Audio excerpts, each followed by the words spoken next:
and it's been a long time coming. A lot of planning. These events take so much work, and it's such a drag and a drain. It cost a ton of money and a ton of time. The hotel's super nice. Like I wish if you guys didn't make it, I wish you were here.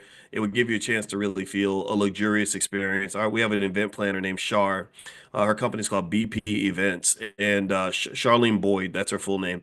She does a great job with all of our events. If you've ever been to the All Black National Convention, you'll know that it's like Black excellence personified. It's very classy, very just exquisite. Like the last convention, there was like a big B1 cake, and she had these like like all black national convention or black business school lampshades, and there was I think the letters B1 were like on the floor, like on the dance floor. It was just crazy stuff. It was absolutely beautiful.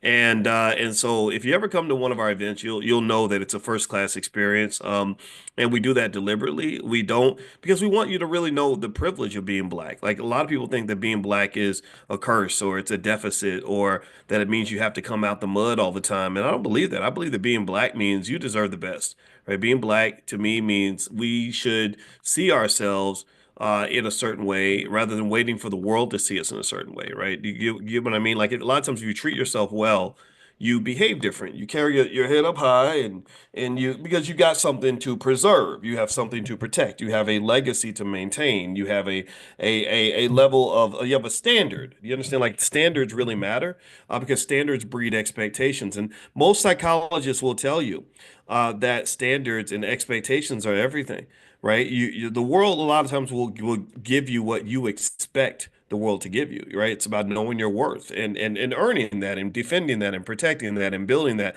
and like teaching that to kids and stuff like that, right? So teach your kids their worth and teach yourself your worth. You know, you're special. You deserve that. And I guess I'm thinking about that because I had a conversation with a young black man about that. We were talking. He's a guy that I mentor, and I was sort of talking to him about what his career was, what his future was, and everything else. And when I talked to him for a while, I got to the point where I realized what a big part of his economic problem was. His biggest problem was that he never saw himself as a person that deserved to like make a lot of money. Like he always saw himself like he said, I just can't imagine making, $200,000 a year or $20,000 in a month or something like that. But I said, you have everything that you need. You're an extremely hard worker. I think that maybe just learning all the different ways that people make money goes along. I said, not only are you a worker, I've seen you invest in yourself. There's a saying when it comes to money that says that if you are willing to work without getting paid, eventually you will get paid without having to work. If that makes sense. Like a lot of times, and I know that because a lot of years when I was studying for my doctorate, I wasn't making money doing that. I turned down good job offers during my doctoral program. In fact, I got this offer with an actuarial firm called Towers Perrin, and I went up for the interview, and they offered me the job, and it was going to be in Cincinnati, and they were kind of surprised when I turned them down. And they actually called me, and they were asking like, "Well, what happened? Like we're not used to people turning down our job offers." And I was just like, "Well." Really, the truth was, I was like, because I want to go for the big fish. I want to get a whole PhD because I think that's going to give me more earning potential long term. And but I appreciate it. I appreciate the fact that you all made the offer to me. So long story short, I would encourage you to just know your worth, know your value. All right. So anyway, if you want to come to the summit, it's not too late. I'm on the beach in Miami. It's absolutely beautiful. The weather's about 80 degrees. The hotel's super fancy. The minute you walk in, you just love it. And it's going to be an amazing weekend of networking. We're going to do very active, involved sorts of sessions where everyone here will walk away with a network. That's the thing. That's what I'm going to give you. I'm not just going to give you knowledge. I'm going to give you a network, right? So that means we're going to push you to connect with the person next to you. I see Errol Simengal. Errol's here. Okay, I saw Errol yesterday. Good to see you, man.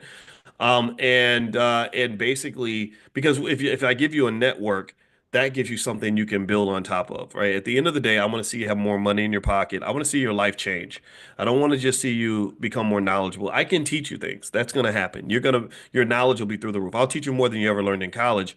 But at the end of the day, it's like, how do we actually operationalize that knowledge? Right? How do you get in a position where you can say, my income used to be here, now it's here because I participated in this particular space. And there are spaces like that. There are spaces where if you are talking to the right people, doing the right things, applying your energy in the right way, and you have the right knowledge base, you're able to just make money appear. I mean, I'm right here in Miami. I'm looking outside. There are at least 20 or 30 $5 million yachts within my eyesight right now. So there's money out there. There's people that are making money, and it's about, not just making money, but making moves. You got to make money moves to get money. And unfortunately, in America, getting up going to work every day at a job isn't really a money move. It's a money move for your boss for the most part. In fact, I met a guy the other day who he said he's a white guy from Canada. He was 60 years old. He was about to marry a 32-year-old. So he's a little player. And I said, "Is this your first marriage?" He said, "No, it's my third." And he said that he owned seven yachts. And he said, I also own this marina where the yachts are located." And he just told me his life story, and I just listened.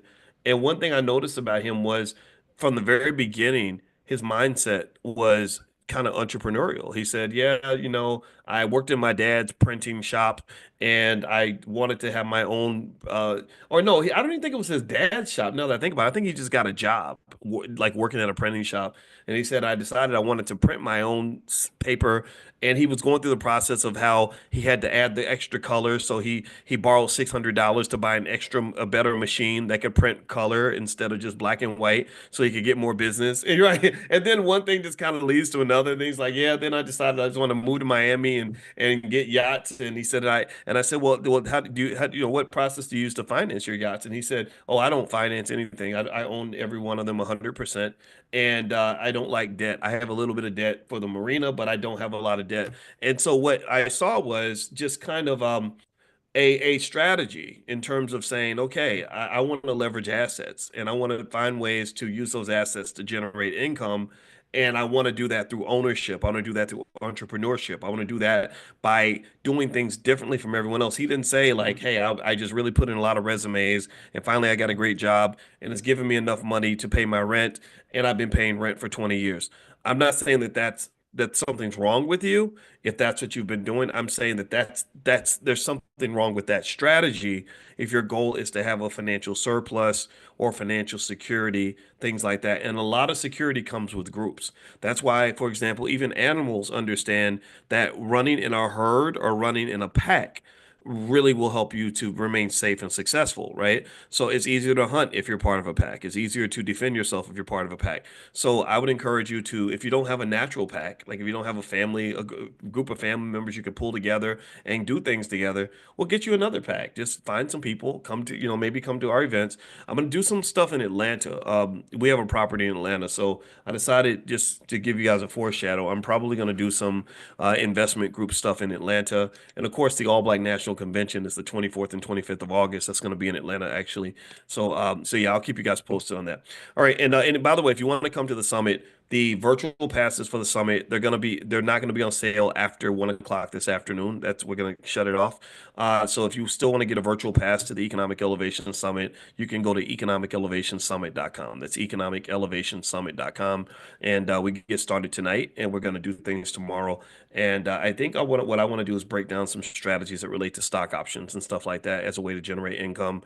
Tara Williams is going to do some stuff related to the storytelling of your business. I know Errol Simmengall's here. I can't wait to see what he's going to. I assume Errol's going to talk about options and stuff like that. Errol loves that stuff, and he's built a nice options business. And we got some other really good. Constance Carter, who just kind of knows everything, so she's going to be up there sort of breaking some things down. But it's not just the knowledge; it's the network. I want to give you a network. Okay, so anyway, let me hop in and share something with you that I read that was really interesting. I saw something that was just absolutely outrageous that I couldn't believe they actually said this. Um, Investopedia did a study where they were talking about people needing an emergency fund, right? How many of you have ever heard that, right? Give me a guess if you've ever heard people say, like, before you start investing, you should have an emergency fund, right? Anybody heard this type of thing? Well, check it. Guess how much Investopedia says that the average U.S. family needs for an emergency fund. Put a number in the chat. I want y'all to guess how much money they said I want y'all to try to guess. 10,000, Danielle. Nope, nope, not 10,000. 4,000, nope, not no. 25, nope. 5K, nope. 7K, Chelsea. Okay, I see you, Chelsea, Sharon. Okay, I think I saw 58 and 55. Okay, 500. Now, come on now, you being funny. All right, so actually, the number they put, I think somebody guessed it right, $35,000. That's insanity. That's such a big number. But yeah, so I'm gonna share this screen for this article with you because I didn't understand it. It was kind of like, holy crap. Um, all right, so here, let me share it with you. All right, so here is the article here, and this is on Investopedia's website. It says your emergency fund should be 35,000. Here's why. In 2025, 6 months of emergency expenses equals 40%. Get off my screen. Equals 40% of the average American annual household income.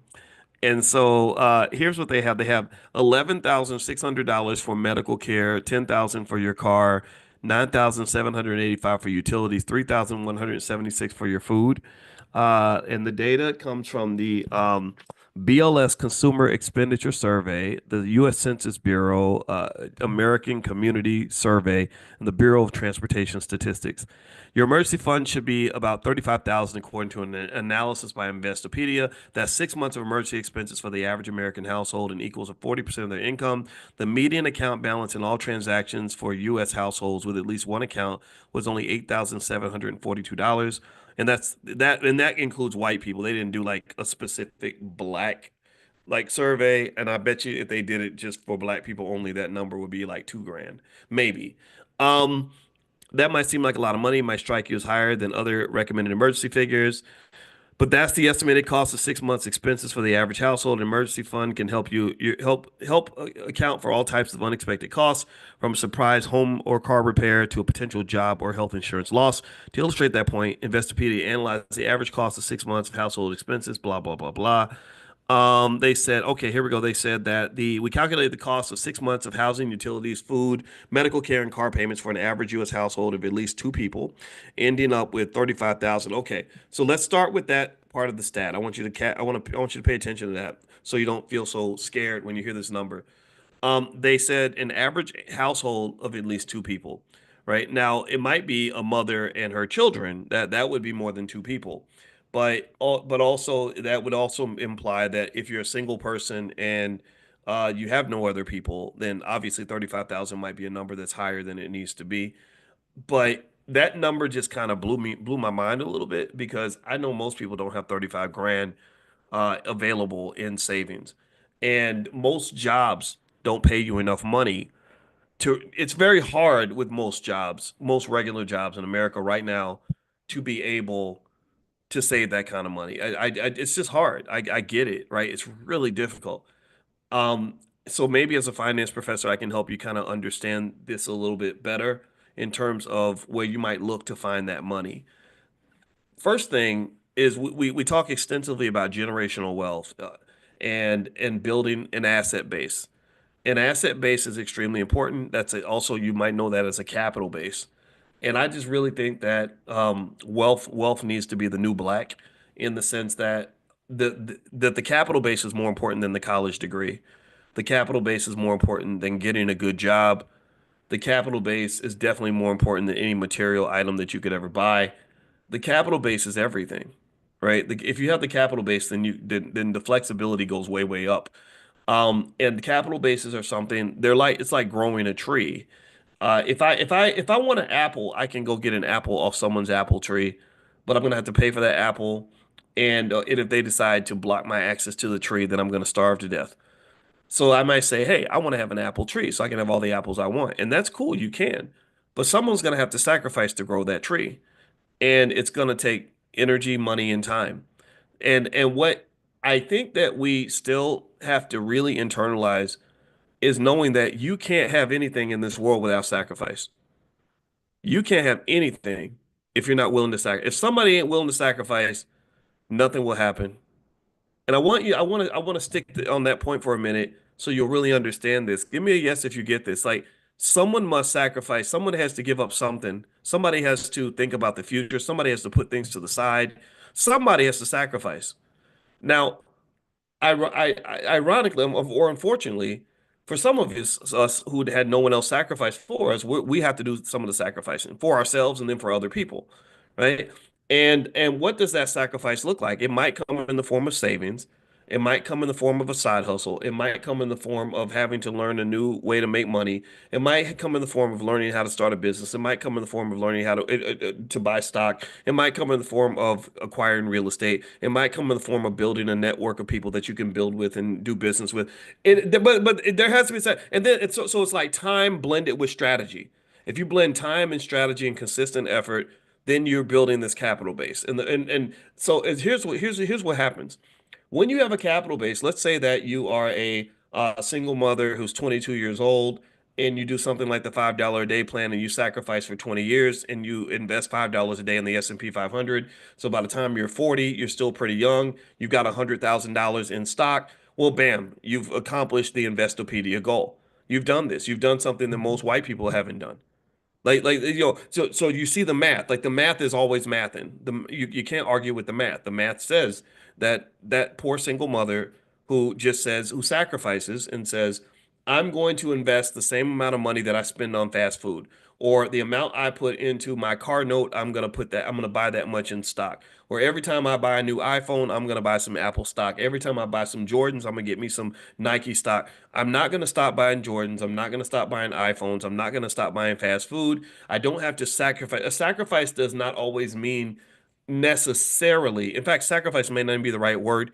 Really, it's just investment or some sort of some sort of activity that's going to allow you to achieve that goal. Right? Sacrifice may not even be required. So it's interesting, right? Sometimes we think about sacrifice from a scarcity mindset. We say, okay, I'm making $2,000 a month. In order for me to save money, I've got to sacrifice by cutting my budget and taking that extra $200 or $300 a month and investing that money. That sort of sacrifice would work where you, through discipline over time, will build a substantial capital base. A person who just takes $300 a month and plops it into the S&P 500, even if they're randomly picking stocks in the S&P 500. I keep saying in the S&P 500 because it's very important that you do that. You got to pick quality companies. Don't be out here picking this garbage. Don't be out here signing up for your cousin's crappy crypto. Don't be out here looking for these damn penny stocks. Don't be investing in your daddy's liquor store, or unless your daddy got a successful liquor store, or your Uncle Willie's liquor store. Don't None of that stuff. That those blessing looms, those are money traps. Those day trading courses that cost 30,000. None of that works. None of that leads to wealth. I'm talking about S&P 500 companies. I'm riding alongside Microsoft. I'm riding alongside Nvidia. I'm riding alongside a Nike. I'm riding alongside Starbucks, and they know how to make money. So a person doing that with just $300 a month in 20 years, they're sitting on a couple $100,000. 35,000 is nothing for them. They can easily go to their stock portfolio, sell a few stock options, and have 35,000 in their bank account in a day. Easy, easy, easy, easy. Nothing's hard when you prepare. Everything's easy if you prepare. We've talked about this. Everything's easy if you study. Everything's easy if you prepare. So you prepare. You've been investing consistently. 35,000 is easy. Where 35,000 becomes hard is when you're not prepared. It's like for me to be in Los Angeles, is not hard. It's not hard for me. I'm in Miami. Miami's very far from LA. See, it's not hard for me to get to LA though. I could go make a reservation, find a plane ticket. The airline would have my ticket ready. I go to the airport, I get on a plane, the plane flies me to Los Angeles. I'm there. It's easy. I do stuff in LA all the time. Easy, right? But what if somebody said, Boyce, you got to be in LA in 5 minutes? Well, then shit, that's hard. I don't know how to do that. That's impossible. So if I say that's impossible, I'm not saying it's impossible to get to LA.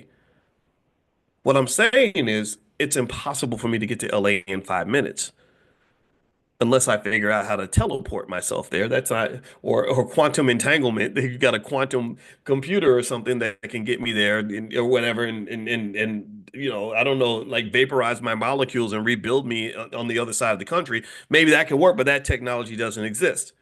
So some people, and this is my point, some people they want to do quantum finance.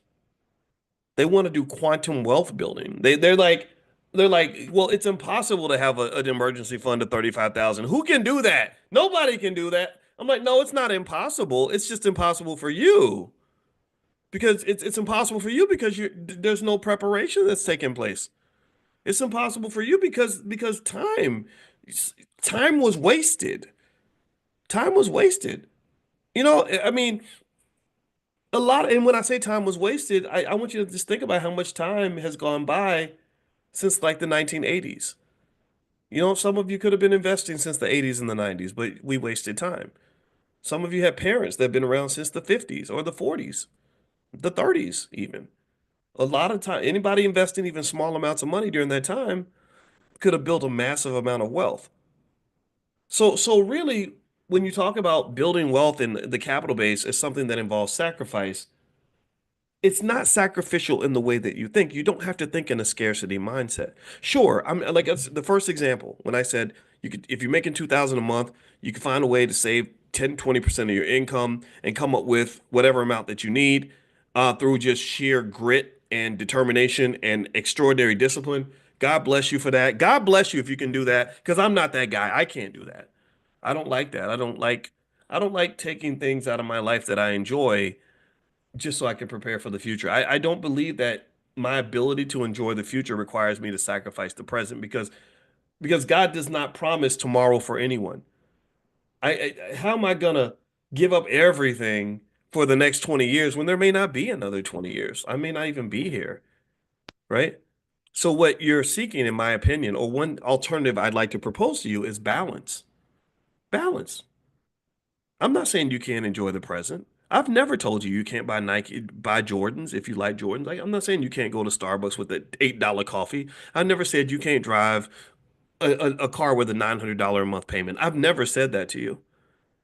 I've just said you got to have balance. You got to handle your business because what I do know, like when I talked to that wonderful brother that I met who has 4 kids, and he told me his car note was $900. Not once did I say, "Whoa, that's too much. Like, why are you paying that much in the car note? That's crazy. Get rid of that car, you idiot." That didn't even cross. I said not one thing about that. There was no judgment. I just said, well, do you love your kids as much as you love your car? Because clearly you love your car. Because $900 a month is a lot to spend on the car. And I never said don't I never said get rid of the car. I just said, okay, just match it. That same energy that you putting into making that car note payment every month, put that same energy into making that payment for the future of your family every month, and then we're good. Then that point, your children are well extremely wealthy. I mean, $900 a month invested in the S&P 500, even if you're randomly picking stocks with no investing knowledge whatsoever, literally comes out to some massive amount of money. In 20 years, what is it? It comes out to about $600,000 or more than $500,000 liquid. In 30 years, it's over $1.2 million. So if you've got several $100,000 liquid or over $1 million or whatever, 35,000 is not a big deal. Now, some people, and he did mention that point, and I thought that was nice. It was almost kind of cute. It's like, oh wow, he brought up because I think he brought up inflation, right? And not that a black man should call another black man cute, but it's cute to me as a finance person. It's like, oh, he's like, well, in 25 years, I don't know. I mean, what will $500,000 be a lot of money in 25 years? And I'm like, okay, so 25 years ago. My salary at Syracuse University was $115,000 a year. My friend George, I was jealous because he went to Georgetown and he negotiated better than me and he got 140K. Do you think that 140K is still a good salary now, or has the 25 years eroded it to the point where 140K ain't nothing? How many of y'all, give me a yes or no, how many of y'all would consider 140K to still be pretty good? I mean, it ain't like it was in 2001, for sure. It ain't. I mean, this ain't 2001 now. Don't be getting old fashioned and crazy on it. But how many of y'all thinking 140K a year, like you and your wife both making 140K? And let's say you're not living nowhere crazy. Don't live in like the center of Manhattan, because then you're gonna be living in a cardboard box. But let's say you live in Ohio or something, and you're making a quarter million a year between the two of you. Do you think that that might be considered to be in the bougie category, or are they just like, oh Lord, you barely above welfare. Y'all barely making it. Woo, Lord, inflation. No, no. So what I said was I said, no, man. I said in 25 years, $250,000 is still gonna be a lot of money. It won't be as much as it is now. $1 million, having a million in 25 years, most people will not have $1 million in the bank. I guarantee you. No matter how badly Trump ruins the economy, that's not gonna be the case. So I would say, like, don't stress yourself out over the little stuff. Just do the simple stuff. Do the big stuff. Just say, okay, all right, so yeah, we've made some mistakes. Yeah, I wish I'd known this 30 years ago. Yeah, I put myself in a little bit of a pickle. But remember this, they always say that the best time to start investing is yesterday, and the second best time to start is today. So since you can't start yesterday, because yesterday is gone, what are you gonna do today? Because like my grandma, my beloved other grandma, I don't talk about my grandma Alma as much, but my grandma Alma had this little sign over her piano that I used to look at when I was little and think about it, and it said, uh, "Today is the tomorrow that you were worried about yesterday." So every tomorrow is eventually going to turn into a yesterday, and so from uh, you're going to go from having hope and possibility to having reflection and potential regrets. What's it going to be? Yeah, how are you going to minimize those regrets, or are you just going to let time continue to be wasted because you're upset that you wasted time? And what I'm going to do actually before we move on really quickly, I want to let everybody know I made a list of stocks for you guys that I'm going to text out to you today. Make sure you're on the text list for this class if you're not on it yet. To get on the text list, text the word morning, MORNING, to the phone number 87948. So text morning to 87948. And also, uh, if you want to join the Economic Elevation Summit, here's the link actually, and you can get your virtual pass at the bottom. I'll just put it right in here. It's economicelevationsummit.com. That's economicelevationsummit.com. And so even if you're watching virtually, I'd love for you all to be in the room, but I understand sometimes we can't do everything we want to do. You will still gain a lot of value by watching virtually, and we're going to have people in the chat moderating and helping you out and stuff like that. If you have any challenges, any issues in getting into the private Zoom, email support at theblackbusinessschool.com. Keep that email around, support at theblackbusinessschool.com. And I've got the support team on high alert to make sure somebody says it's sold out. Now, what's sold out? Tell me what's sold out, Alice. If it says sold out, then it might be sold out. I think that the event itself is sold out, but I don't think that the virtual passes are sold out. Tell me what it says. Does the link say sold out across the board? If it does, then I'll get a special link and I'll text it to you. So yeah, let me know what it says because I don't know what the team did. They might have. Oh, it says everything sold out. Okay, yeah, I know that the live event is sold out. So don't come to the door. Like if you show up at the door and try to come in, you won't be able to get in because we're at capacity. But what I'll do is I'll tell the team right now that let me see here. Um,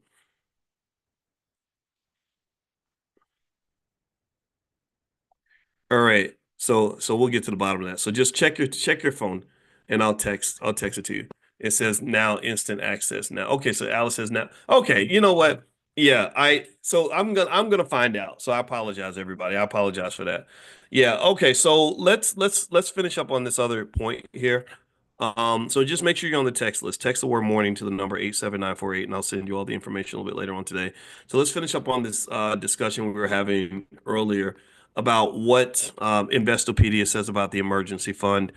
Um, so here's the deal with that 35,000 as an emergency fund. They're basing it on 6 months of living expenses for I'm guessing the average American family. I think that that's an outrageously high number. I don't doubt the accuracy of the number though. I do think that unfortunately financial insecurity is trained to you. The reason they want you to be financially insecure is because financially secure people are not as eager to go to work every day as financially insecure people. So they do like to keep you on edge.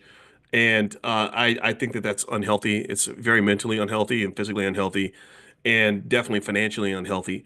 So what I would say is that if that number scares you, There are some other variables that do make a difference. We've mentioned that before in terms of things like marriage. Even though we think of marriage as just romantic, marriage is important for economic survival. So if you can't find somebody you can partner with and live with, I guess you wouldn't have to fully be married. Maybe I think some sort of legal arrangement though helps though, because what happens is that when people die, if there's no paperwork backing up anything, the court doesn't recognize anything. The court does not recognize your relationship. So, let's say you have two friends who just agree to help each other out and share expenses, which I think is perfectly fine.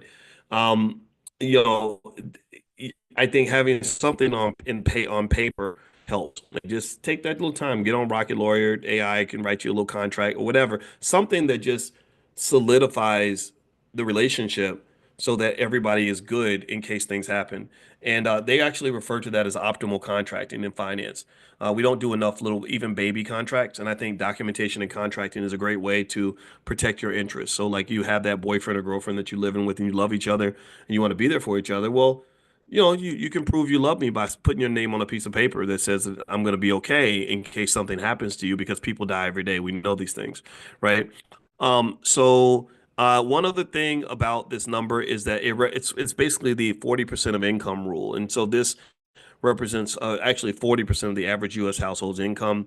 The essentials that they've covered in the survey are things like medical emergencies, housing, utilities, transportation, and food. One thing that does happen though is the reason I think this number is a little bit of an overestimate is because if you lose your job, what happens is that you don't just have a loss of income, but you have a reduction in expenses.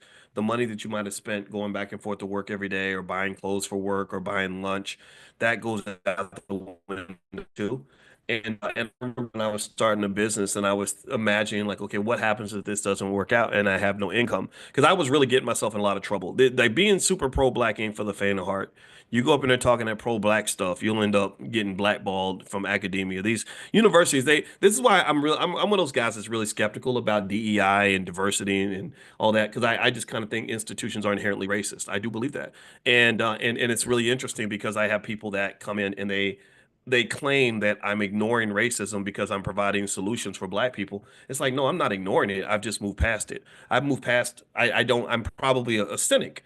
I don't have hope that white people are going to decide that they're going to take care of us and make our lives wonderful. I just say, well, you guys aren't going to help. So what can we do?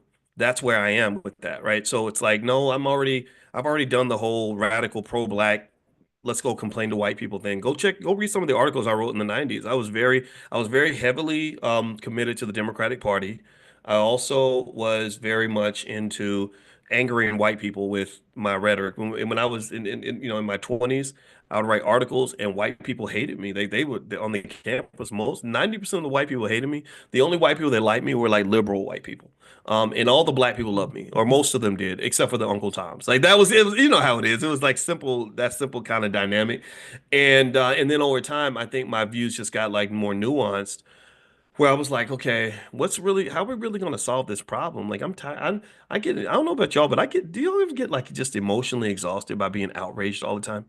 Like, oh, it's outrageous. Look at what they did to us, y'all. I can't believe that and being black is so hard. I just tired. It makes me want to go take a nap. I just get tired. I'm like, damn, man, we outraged again. What we mad about this morning? I don't want all that cortisol flowing through my veins. Have y'all ever read the studies of what that heightened cortisol levels do to you? I'm a black man with hypertension, like, you're gonna die alone. Kevin Samuels, right? You're like, being mad all the time is not that's not the way to do it, man. Like solve a problem and then you could be happy that you solved the problem. And you can nip it in the bud, but it requires a shift in our thinking. I think that we're trained to just be mad constantly, and I'm tired of just being mad. I'm gonna fix it. So moving on with that though, the other thing about this, in terms of like if you want to like take action in terms of building that nest egg or whatever it is you're trying to do, um, buying the stocks, if you haven't started investing in the stock market, we actually have something at blackwealthmasterplan.com. It's totally free. Blackwealthmasterplan.com introduces you to some basic strategies where you can do the $5 a day plan. So feel free to do that. Also, I'll text you all later on the list of I made a list. I call them Warren Buffett besties, which are basically stocks that stand high on criteria that Warren Buffett has used to build his massive amount of wealth. Warren Buffett is I admire, respect the man a lot. He's a genius. He's been one of the great wealth builders, in American history, and he has very simple rules. I like him also because he's simple and he's just like this is he doesn't go chasing waterfalls. He looks for companies that are good, solid, strong businesses, and he just does simple, fundamental things. So he's like this basketball player. He's not going to do a fancy dunk. He's not going to dribble it, twirl the ball around his back and throw it over the shoulder. He's going to do chest passes and shoot with proper form and hit all his free throws and all his three-point shots and pass the ball a certain number of times and play great defense. Like that's the kind of investment player that he is. He's good with the fundamentals. That's the point. Good with the fundamentals. And so I'll text that list out to you guys later. And if you're looking to start investing, literally sticking with some of those stocks that I'll send you is literally a great way to be an investor. And then you could say I'm in. The key thing though too is that you don't short sell yourself. Like don't come in there um acting too scared forever. Like I get it if you're a little bit nervous, but sometimes I'll see like timid behavior. I think that deep down, I don't believe that we believe we deserve to be wealthy. I don't believe we believe that we belong in those spaces sometimes. Like I'll see people that will aggressively spend $600 a month on a car note, but when I say, well, how much are you investing? They'll say, well, I invest $50 a month. And I'm like, well, why would you give 600 to your car dealer and $50 to yourself? That doesn't make any sense. That's low economic self-esteem in my opinion. I think that if you're going to be aggressive when it comes to the car note, you should be aggressive with your stock portfolio. If you're going to be aggressive with shopping at the mall for Christmas at Christmas time, you should be aggressive when it comes to your investing. And that's it. If you're balanced, like you say, look, I just go hard. I spend money, but I make sure I invest first. I eat my vegetables before I get to my dessert, but I love the dessert. That's okay, I think, right? So go hard. Like you can't, you're not gonna regret over investing, in high quality companies. You'll never regret that. Even if the stock prices go down, which a good portfolio actually it always comes back up after 5 or 10 years. It always comes up. But even if it went down, at least you have something to show for it.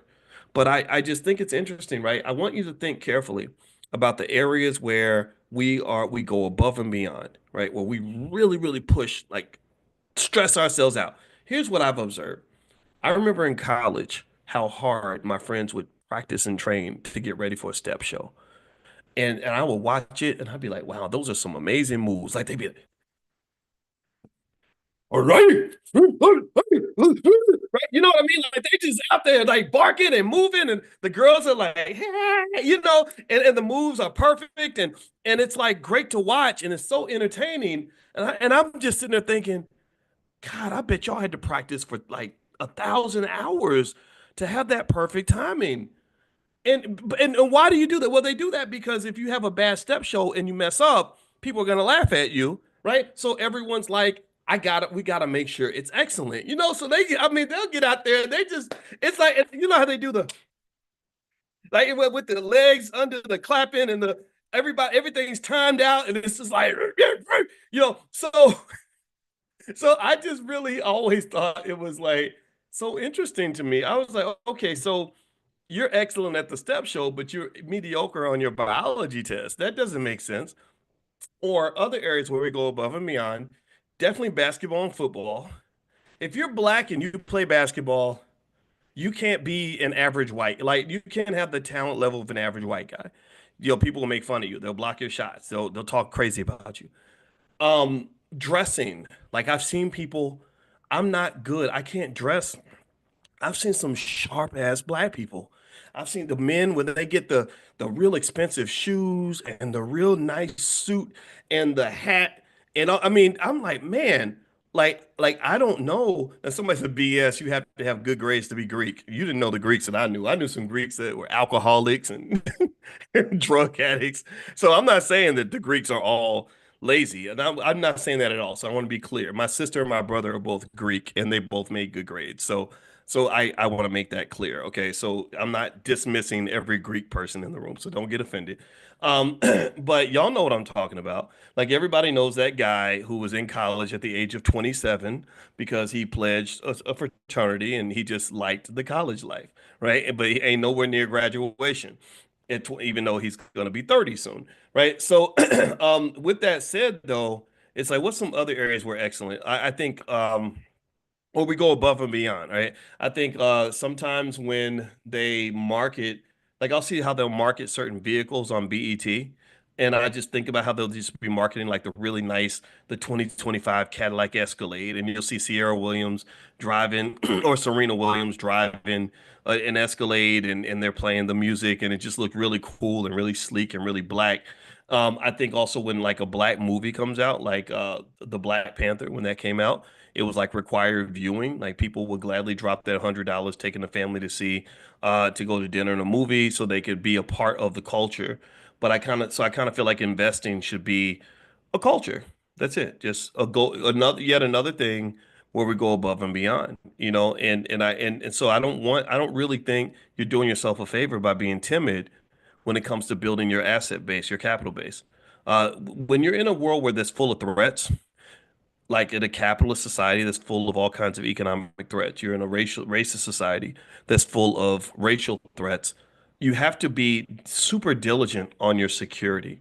You have to be very diligent. So I heard a guy say this, and I put this video on my Instagram page, and it was controversial. And I'm not going to say, you know, it's right. He was right or wrong because I felt like there were some areas where he could be criticized for sure. But he was basically talking about the Jewish community and how because the Jews went through such horrible stuff, they give their kids a choice. They're like, you're going to be a doctor or a lawyer or an engineer or a business owner, things like that.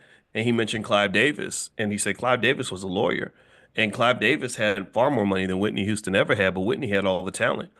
So, but because he was able to get other Whitney Houstons throughout his career, because his family trained him to go to the highest levels. I met an Asian kid who went to USC, and he said that his parents were mad at him because he did not go to Harvard or Yale. That they thought he was a failure because he went to USC. So that means that in their culture, the educational standard was obscenely high, right? So I think that, and a lot of our families are doing this. So if you're doing it already, I want to just encourage you. But I really just kind of wish that was the case, because nothing's more important than your financial security, in my opinion, because your financial security frees you to have other types of freedom in your life. Nobody can tell you what to do if they don't pay your bills for the most part. It's hard for someone to tell you what to do if they don't pay your bills. I mean, sure, you got police and you got some of that, but I can tell you, I've been in Miami for many days and I have not run into one single police officer or anything, but I have run into people at this hotel who would probably not let me on my floor and to stay in my suite if I did not have enough money to pay for it. And because I have enough money to pay for it, they do what I tell them to do. Maybe deep down inside, they're thinking, "Gosh, I hate black people." I have no idea, but I don't care. I don't have to care. I just say, "Give me my orange juice," and the lady goes and gets me my orange juice. She could be calling me all kinds of N-words beneath her breath, but I don't care. She got my orange juice. You see? So I encourage you, pursue power for your family. That's important. That matters. Power over your own life. Success. You deserve these things, right? And really, when you talk about economics and money and all this other stuff, uh, include some piece of the American dream in your plan. The American dream includes owning a business or side hustle and or owning stock, which you can do this afternoon, and or possibly owning real estate. Doesn't mean you have to do all of them. It just means you have to do at least one and do it enough that it allows you to engage in the asset accumulation process so you don't get left behind. Because I can tell you, as AI comes along, a lot of people are going to get left behind. AI is going to obliterate jobs, put people in really stressful, terrible positions. Make things difficult for a lot of people. And I feel sorry for those who aren't paying attention. So anyway, that's it. All right. So economic elevation summit.com if you want to join the summit. If it says sold out, I don't know. Someone said it says sold out, but okay. And Lasandra says, please check the Q&A. All right, let me answer a couple questions before we get out of here. I saw someone ask about a Roth versus a regular IRA. Is it better to do S&P or Roth first? I mean, I think Roth and the traditional IRA, those are tax deferred plans. So I'm a fan of maxing that out before you go into the other stuff. So but your Roth invests in the S&P. It does invest in the S&P. Okay, Terrell says it does say sold out on everything. Okay, I don't know why it says that, so I'm going to talk to the team about that. I'll text out the link later on. So make sure you're on the text list. Text the word morning to 87948 and I'll send you a link. Daniil says, I just wanted to say, Dr. Boyce, you saved my life and changed my entire mentality towards money, saving for stock options class and being more conscious with my spending. Keep going. Good for you, Daniel. Everybody, clap for Daniel. It's spelled Doneel. Doneel. Daniel McNeil. Let's say that name so that Daniel can know how important. I don't know if that's a male name or female name, so forgive me, but I'm going to say him. Let him know how important he is. Daniel. So we're proud of you, Daniel. Is it Daniel or I say Daniel? Oh, no, it's Daniel. Doneel. That's a great name. I don't know anybody named Daniel, but I'm very proud of you. That's awesome. Will virtual students have access to a replay of the sessions? Yes. And I don't know why the team has doesn't have the I don't know why the page says sold out. But like I said, for you guys, I'll get you a special link. I'll fix it even if the team's not able to see this right away. Armando, I have 34K in my 401k and 9K invested in stocks. Is there a way to invest this in one stock, or should I replace my day job using stock options? You could, I mean, I don't know about how much your day job pays, but it could go a long way in terms of really supplementing your income. And also, I wouldn't invest all my money in one stock ever, not ever. Diversification, in my view, is the most important rule of investing. Anybody who wants to learn a little bit more about income generation with stock options, you can actually text the word money to the number 87948, and I have a training called How to Make Money Without Working. And I also send you some free lists of stocks that I like, stuff like that. So text the word money to the number 87948. And the training is called How to Make Money Without Working. It's been seen by over 1 million people, and I know that it's very effective, and it's free. So let's see here, Doc. I'm house hacking and will gross $6,900 after 6 months. Good for you. After 3 months, I'll be back in the black with 392 and a net total of 3,800 in all. What should I do with the money? I mean, hold on to it, invest it, maybe somewhere safe. If it depends on what you're trying to accomplish, though.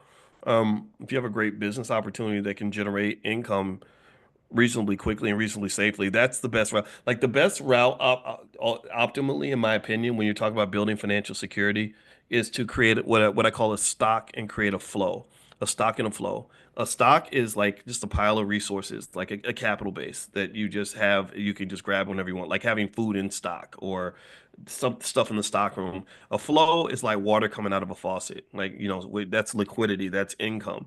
So if you're able to do one thing, like you have a business that gives you a flow of cash flow, and then you have assets that give you a stock that give you financial security, that's ideal. And your stock can become a flow. Like you can take if you have a bunch of stock that you own, for example, you can sell options on the stock and generate income, stuff like that. A lot of you are doing that. But that's what I found are to be like the two main things, because the flow helps you pay bills and it also allows you to invest in your stock.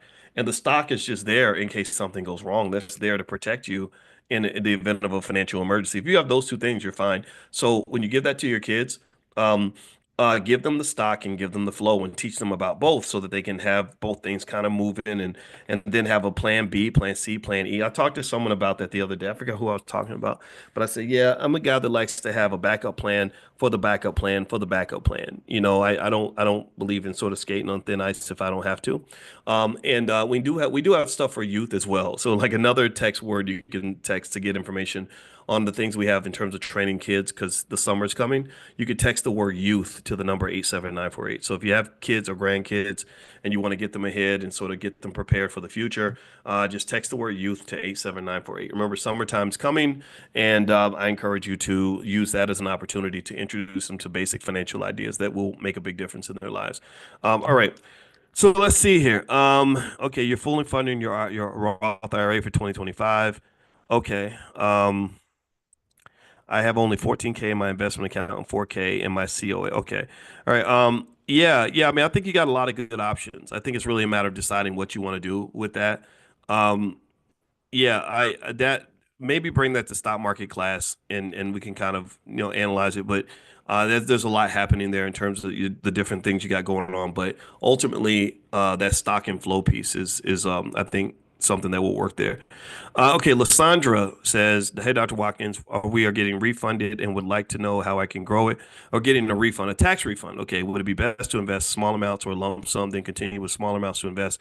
I would probably invest like let's say you have $10,000 in a refund, right? And you want to start investing.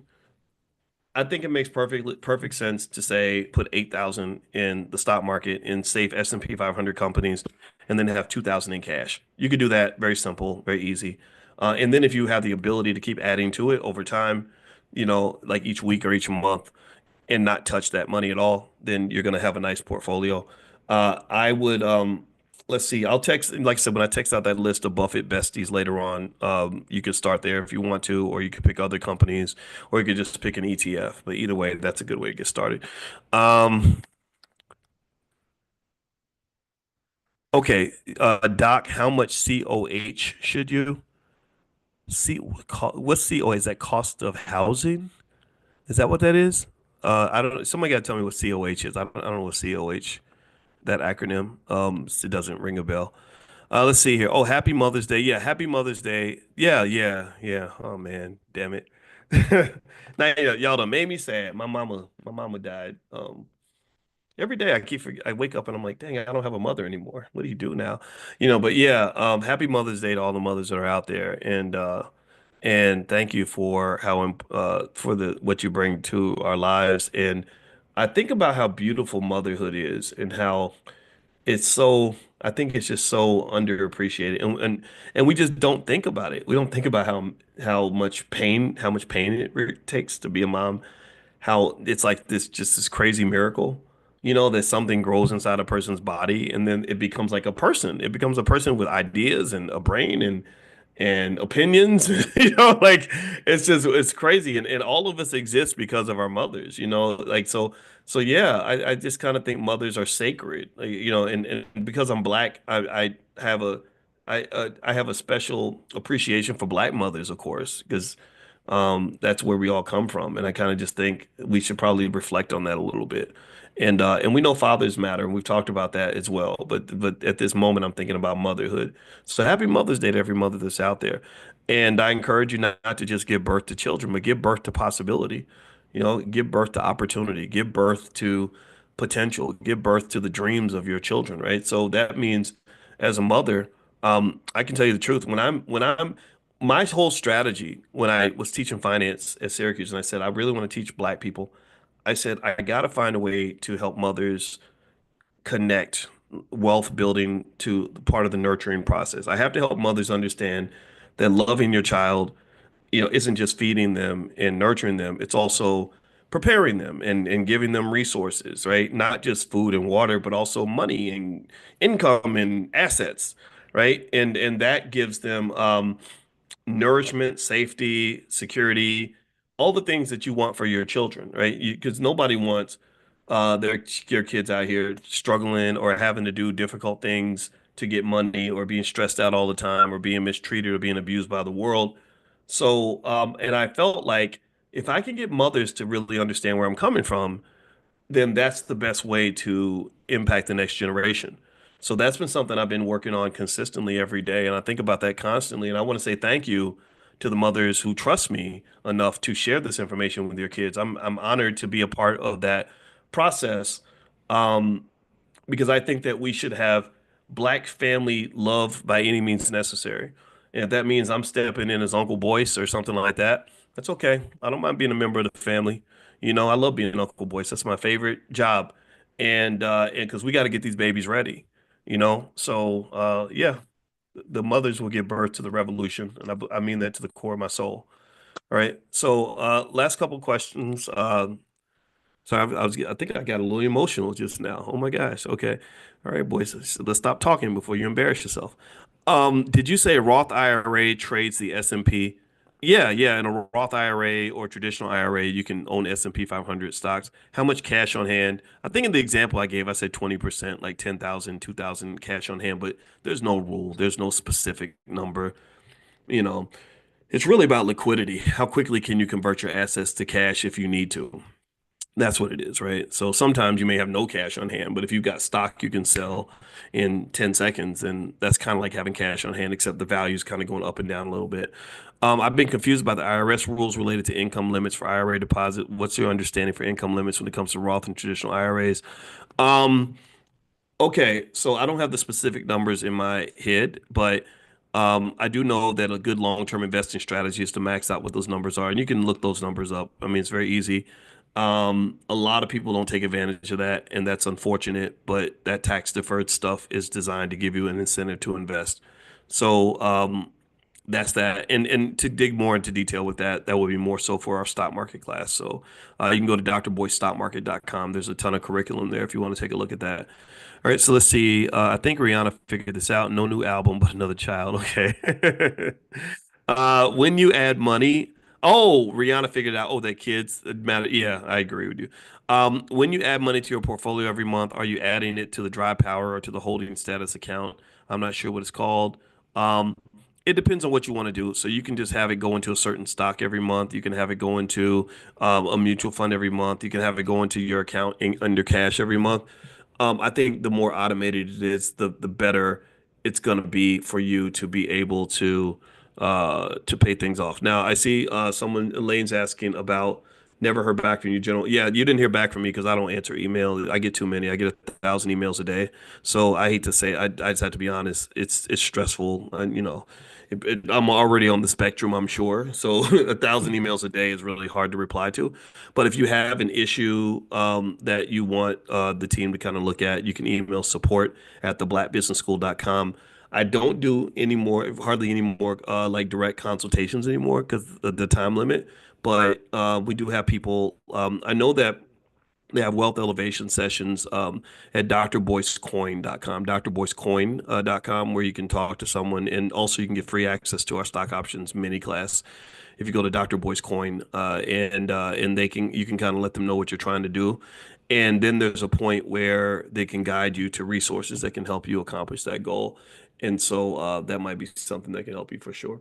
What do I think about high yield savings accounts? I think high yield savings accounts are okay. I don't think they're bad. I personally am a fan of stock market investing, but really, I'll say this. This will be our last point: is that I don't think it's really about what vehicle you pick. I think it's really about the fact that you pick some type of vehicle, something that's stable, that's not going to lose your money, that's going to allow your money to grow consistently. So like index universal life policies, people ask me people ask me about those things, and I don't have anything against an IUL.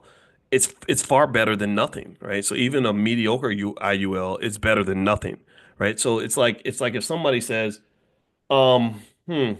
I want to drive across the country. Should I be driving a Porsche, or should I get a helicopter, or should I get a 92 Toyota Corolla? Well, clearly the helicopter will get you across, a certain amount of territory faster than the other options.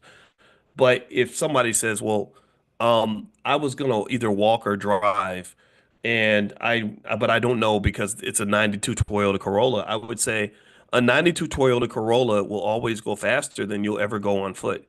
So a 92 Toyota Corolla is better than nothing, right? Then the reason I like IULs is because for some people, IULs is all they're doing. And I'm like, that's good. That's better than nothing. You're doing better than most people because you're doing something. Most people are doing nothing. That's the scary part. America is on the verge of the greatest retirement crisis in the history of this nation, where it's happening already. It's not gonna happen. It's happening right now. The retirees are there right now. The boomers, they're the ones. They're the ones who are gonna get hit by this. The boomers and then the Gen Xers, that's my generation, cooked when it comes to retirement. And that's because in the 1970s, this was more of a Republican thing. So y'all got to take responsibility for this. They got rid of, they really started breaking up labor unions, killing pension plans, and they started trying to get people to invest in 401ks and IRAs. Well, the problem is when you leave it up to the individual to decide how much they want to invest, and it's 1982 and you're preparing for 2025, who wants to? No, you got bills to pay in 1982. You can't, you can't prepare for the future when you're trying to get by in the present. And that's what's happening right now in this country. So you have to be doing something, and you have to make sure you warn your kids because this kind of thing only gets worse. There's no political momentum whatsoever in this country right now, other than just an outright revolution that deconstructs everything, which creates a whole new set of problems. And you got people getting killed in the streets and stuff. There's nothing in American politics that's going to reverse that trajectory. You must do this on your own. We almost have to form our own little government in space and make our own little rules to distance ourselves from what's happening in American society at large. The capitalists are brutal. They're just they're like AI is coming. Amazon's like we can get rid of all these people and hire 100,000 robots and still deliver your packages and still get you buying our stuff. And we don't have to give you anything. We don't have to listen to you talk about labor rights and unionization and bathroom breaks and all that. The robots don't care. We'll pay them 10 cents an hour and they're happy to work 24 hours a day. Whole new reality coming. Get ready. It's gonna change. Okay. So anyway, I'm out of here, guys. Hope you have a great day. Thank you so much for hanging out with me and listening. I gotta get ready for this summit. I'll send out the link to join the Economic Elevation Summit. I don't know why it says sold out right now. I'm gonna just take it matters into my own hands and get it fixed. Okay. Now someone says I got a message. Someone says, uh, okay, that okay, students are now able to purchase tickets and they're gonna shut down ticket sales in 1 hour, 1 hour after class. So there we go. So apparently one of the team members shut down the ticket sales because, the summit's starting today. But they're gonna give you 1 hour. So if you want to join virtually, you go to economicelevationsummit.com and they open it just for you. So economicelevationsummit.com. Have a good day, everybody. God bless you. Thank you so much for listening. And make sure